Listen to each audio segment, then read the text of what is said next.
July 17న వస్తున్నటువంటి వదల cinema మొత్తం కూడా రిలీజ్ సిద్ధమైంది. ఈ సినిమాకి కర్త కర్మక్రియ అయినటువంటి తమ్మారెడ్డి భరద్వాజ్ గారు ఉన్నారు. సార్, తమ్మారెడ్డి భరద్వాజ్ గారు, చాలా రోజుల తర్వాత మళ్ళీ మీ పర్యవేక్షణలో మొత్తం కూడా ఈ సినిమా వస్తుంది. ఆడియన్స్, ఇప్పుడున్నటువంటి ఆడియన్స్ ఈ సినిమాని ఏ విధంగా రిసీవ్ చేసుకుంటారు అనుకుంటున్నారు సార్? సినిమా ఎవరైనా తీసినా కానీ ఆడియన్స్ రిసీవ్ చేసుకుంటారనే తీస్తాం. అప్పుడున్నా లేదు, ఆడియన్సే. సో మారుతున్న సమాజంతో పాటు మనుషులు కూడా మారుతారు. ఇప్పుడు మనం కూడా ఆ రోజుల్లో నేను సినిమా చూసినప్పుడు ఈ రోజుల్లో సినిమా చూస్తాను. సో మనం టికెట్గా గిట్టుబాటు అవుతుందా లేదా అనేది చూస్తాం. సో సినిమా తీసే ప్రతి వాళ్ళు ఆడియన్స్ దృష్టిలో పాయింట్ ఆఫ్ వ్యూలో తీస్తాం. సో ఇప్పుడున్న దృష్టి ఆడియన్స్కి బాగుండేదట్టే తీసాం అనుకుంటున్నాను నేను సినిమా. So family thriller, psychological thriller, family psychological thriller. So different జోనర్లో వస్తుంది. నేను రీసెంట్గా అబ్సెషన్ సినిమా చూశాను, అది విపరీతంగా ఆడతాను. సో అబ్సెషన్ సినిమా చూసినాక ఇది మనం ఎప్పుడో నవంబర్లో మొదలెట్టాం, దాన్ని చూసి తీస్తానికి లేదు. సో దగ్గరగా ఉంటుంది. దానికి ఒక అంటే కాన్సెప్ట్ అది ఇది ఒక రకంగా ఉంటుంది, ఇది ఒక డిఫరెంట్ జోనర్. ఇప్పుడు జగపతి బాబు గారు ఒకప్పుడు అంటే ఫ్యామిలీ హీరో, ఆయనకంటూ ఒక ఫ్యాన్ బేస్ ఉండేది. ఆ తర్వాత ఆయన హీరోకి కొద్దిగా ఇదైపోవడంతో విలన్గా రావడం జరిగింది. ఇప్పుడు మంచి క్యారెక్టర్లు చేస్తున్నారు. అలాంటి ఆయన మళ్ళీ ఇప్పుడు మీరు హీరోగా పెట్టి సినిమా తీస్తే ఆడియన్స్ ఎంతవరకు రిసీవ్ చేసుకుంటారు, ఎంతవరకు మీకు బాక్స్ ఆఫీస్ దగ్గర కలెక్షన్స్ వస్తాయనుకుంటున్నారు? అంటే హీరో అంటే ఇప్పుడు యాక్చువల్గా సినిమా అంతా ఆమె అముద క్యారెక్టర్ మీద, అంటే హృతిక మీద ఉంటుంది సినిమా అంతా. ఇవన్నీ పాత్రధారులు, వీళ్ళంతా సినిమాలో సూత్రధారులు, పాత్రధారులు అవుతారు. సో ఇది ఒక డిఫరెంట్గా తీసాం. హీరో అంటే కాదు, హీరో కాదంటే జగపతి బాబే తెలిసిన పేరు కాబట్టి హీరోనే అంటాం అందరం. లయ తెలిసిన పేరు కాబట్టి లయని హీరోయిన్ అంటాం. ఈ సినిమా కథ అంతా ఆయమే చుట్టూ తిరుగుతూ ఉంటాం. యాక్చువల్లీ మీరు చెప్పింది ఇప్పుడు ఆయన హీరోయిన్ అంటున్నారు, ఇదే బయటికి పోతుంది కాబట్టి ఆడియన్స్ ఇప్పుడు ఇలా ఏం చూస్తామనేది మీరు చెప్పినట్టుగా ఇందులో కొత్త వాళ్ళు, ఇది మెయిన్ స్టోరీ కొత్తది, తర్వాత కొత్త వాళ్ళతో అంటే వాళ్ళు ఇప్పుడు రిసీవ్ చేసుకునే అవకాశం ఉంది. ఇప్పుడు మొత్తం జెన్జీ బ్యాచ్ కాబట్టి అంతే. ట్రైలర్ చూస్తే అర్థమవుతుంది కదా, ట్రైలర్ చూశారు కదా మీరు, దాన్ని బట్టి మేము అనుకోవడం ట్రైలర్ వరకు వర్కౌట్ అవుతుంది అనుకుంటున్నాం. చూద్దాం, మన అదృష్టం. ఇప్పుడు మనం ఎప్పటికప్పుడు కొత్త సినిమా తీయాలనుకుంటాం, కొత్తగా ప్రజెంట్ చేద్దాం అనుకుంటాం. సో నా వరకు నేను చేశాను, నమ్ముతున్నాను. ఇప్పుడు మీరు కొత్త సినిమా తీయాలనుకున్నారు, అదేదో ఇంకా కొత్త వాళ్ళతో, ఎందుకంటే ఇప్పుడు వస్తున్న సినిమాలు కొత్త వాళ్ళతోటి చాలా వరకు ఆడియన్స్ ఎక్కువ, ఇప్పుడున్న ఆడియన్స్ కొత్త వాళ్ళే, యంగ్ జనరేషన్స్ వాళ్ళు రిసీవ్ చేసుకుంటున్నారు. మరి అలాంటి కొత్త వాళ్ళతో పోకుండా ఇప్పుడు జగపతి బాబు లాంటి వాళ్ళతో పోవడం ఎంతవరకు మీకు వర్కౌట్ అవుతుంది? అంటే కొత్త వాళ్ళు ఇప్పుడు మేజర్ క్యారెక్టర్స్, ఏజ్డ్ క్యారెక్టర్స్ కావాలి. ఏజ్డ్ క్యారెక్టర్ కావాలి, ఒక మిడిల్ ఏజ్డ్ క్యారెక్టర్ కావాలంటే కొత్త వాళ్ళని పెడితే అసలు మరీ కొత్తగా ఉంటుంది కదా. తెలిసిన మొక్కలు అయితే బెటర్ అనుకుని పెట్టాం మనం. ఇప్పుడు పెద్దలో ఆయన చేసినటువంటి ఆ క్యారెక్టర్ చూస్తే చాలా ఓల్డ్ ఏజ్ గెటప్ ఉన్నటువంటి క్యారెక్టర్, అలాంటి క్యారెక్టర్ చేసినటువంటి జగపతి బాబు ఇప్పుడు నెక్స్ట్ టైం అంటే ఇలాంటి క్యారెక్టర్ హీరోగా అంటే మీరు ఇప్పుడున్న దేంట్లో ఈ సినిమాలో ఆయనకి మెయిన్ కాబట్టి ఆడియన్స్ పాయింట్ ఆఫ్ వ్యూలో కొద్దిగా ఇదైపోయే అవకాశం ఉంది కదా సార్. వాళ్ళు చూసే విధానంలో మనం అరే ఈ ఓల్డ్ గెటప్ ఇంత ఉన్నాయని హీరోగా అంటే రిసీవ్ చేసుకోవాలంటే ఎట్లా ఉంటుంది? అట్లా కాదు, ఇప్పుడు మనం హిందీలో అమితాబ్ బచ్చన్ గారిని చూస్తూనే ఉన్నాం అప్పటి నుంచి ఇప్పటికి వచ్చినాక. సో అమితాబ్ బచ్చన్ గారిలాగా ఒక ట్రాన్స్ఫర్మేషన్, ఆయన సూపర్ సెన్సేషనల్ హీరో అప్పుడు. తర్వాత ఆయన సపోర్టింగ్ క్యారెక్టర్ చేసిన ఆయన మీద నడిచే సినిమాలు ఉంటాయి. ఆయన హీరో కాకుండా కూడా ఆయన మీదే నడుస్తున్నాయి. సిమిలర్గా జగపతి బాబు కూడా రకరకాల విలన్ వేసి అన్ని రకాలు ఈ మధ్య సపోర్టింగ్ క్యారెక్టర్స్ చేశారు. మనం చూస్తే పెద్దిలో కానీ, అంతకుముందు గోదావరి గట్టు కానీ, ఇట్లా అన్ని సినిమాల్లో అట్లాగే ఉంది. సో అట్లా ఈ సినిమా కూడా అట్లాంటి క్యారెక్టర్, ఫ్యామిలీని ప్రేమించే క్యారెక్టర్. ఆయన ఫ్యామిలీ హీరో కాబట్టి ఫ్యామిలీని ప్రేమించే క్యారెక్టర్. ఆయనకు వచ్చిన కష్టం వస్తే ఆయన ఎలా ఫ్యామిలీని కాపాడుకున్నాడు, లయ అట్ట కాపాడుకుంది అనేది కథ కాబట్టి సో బాగుంటుంది వాళ్ళ మీద అనే ఉద్దేశంతో చేసినాం. యాక్చువల్లీ ఇప్పుడు ఆ జనరేషన్ కూడా రావాలి, ఫ్యామిలీలు రావాలంటే జనరేషన్ మారాలి. ఫ్యామిలీలు అంటే పెద్దవాళ్ళే రావాలి. ఇది ఫ్యామిలీ కథ కాబట్టి బేసిక్గా టార్గెట్ జెన్జీయే, బట్ ఫ్యామిలీస్ కూడా టార్గెట్. ఫ్యామిలీస్ లేకుండా మళ్ళీ ఒట్టి జెన్జీ మీద నడవదు సినిమా. అంటే జెన్జీలోనే ఫ్యామిలీని చూపిస్తున్న పరిస్థితులు ఉన్నాయి ఇప్పుడు సినిమాలు చాలా వరకు చూస్తుంటే. ఇప్పుడు అదే విధంగా ఉంటుందా? అది ఉంటుంది 100% ఉంటుంది. చూస్తారని ఆశిస్తుంది. ఇప్పుడు మేకర్స్ కల్పిస్తున్నటువంటి ఏదైతే హైప్స్కి థియేటర్లో వస్తున్నటువంటి కలెక్షన్స్కి చాలా డిఫరెన్స్ ఉంటుంది. ఇప్పుడు దీన్ని మనం ఎలా చూడాలి ఇప్పుడు వస్తున్న సినిమా? చూడటం ఏం లేదు, మన అదృష్టం. ఇప్పుడు ఈ మధ్యకాలంలో, ఈ సంవత్సరంలో, ఈ 6 నెలల్లో సినిమాలు చూస్తూ ఉంటే చిన్న సినిమాలు చాలా వరకు బాగా రెవెన్యూ చేస్తున్నాయి.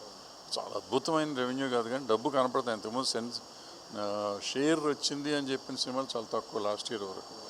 లాస్ట్ ఇయర్ నుంచి చిన్న సినిమాలు షేర్లు వస్తున్నాయి, చాలా వస్తున్నాయి సినిమాలు. చాలా అంటే ఎక్కువ కాదు, వస్తాను, షేర్ కనపడతాను. సో డబ్బు తీసుకెళ్తున్నారు ప్రొడ్యూసర్, ఎంత రూపాయో 10 రూపాయో పావాలని. సో అలా వస్తున్న దాని మీద అంటే జనరేషన్ మారింది. ఇప్పుడు సినిమాలు చూస్తున్నారు, థియేటర్కి వస్తున్నారు. సో ఈ సినిమా కూడా వస్తారని ఆశ ఉంది. మేకర్స్ ఏమో తమ పాయింట్ ఆఫ్ వ్యూలో సినిమాలు తీస్తారు, కానీ ఆడియన్స్ ఏమో వాళ్ళ పాయింట్ ఆఫ్ వ్యూలో సినిమాలు లేదనేసి క్రిటిసైజ్ చేస్తూ ఇదేనేసి అనిపిస్తుంది. ఇప్పుడున్న జరుగుతున్న సినిమాలు చాలా వరకు ఇదే బాక్స్ ఆఫీస్ దగ్గర ఫెయిల్ అవుతున్నాయి కదా సార్. అనుకుంటున్నాం మనం, బట్ ఆ బాక్స్ ఆఫీస్ దగ్గర ఇప్పుడు చూస్తున్నాం కదా, సినిమాలు అన్నిటికీ షేర్లు కనపడుతున్నాయి కదా. సో అన్నీ మళ్ళీ రిసీవ్ చేసుకుంటున్నారు సినిమాలు.